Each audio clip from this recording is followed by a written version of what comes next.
Wadi ya Kakamega mtasikia?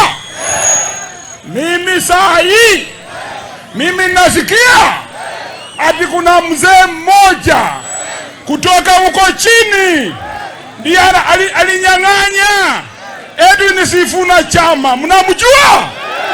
Mnamjua? Anaitwa nani? Haya, swali ndio hii. Swali ndio hii. Mmejua ni Oburu. Swali ndio hii.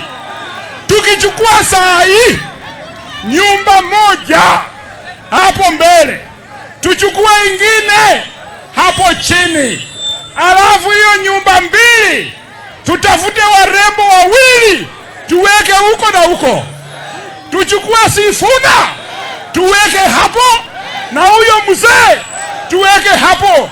Nani atatingiza blanketi?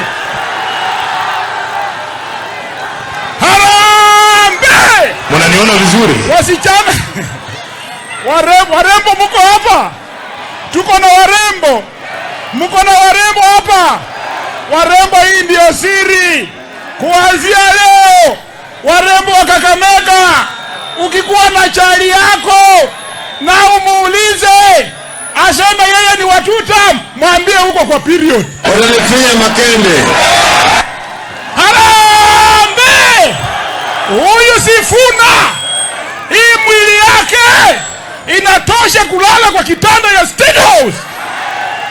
Kakamega mlembe, angalia hii mwili, angalia hii mwili. Asante, Mungu awabariki. Aya, Kakamega oye, kwa heshima kubwa.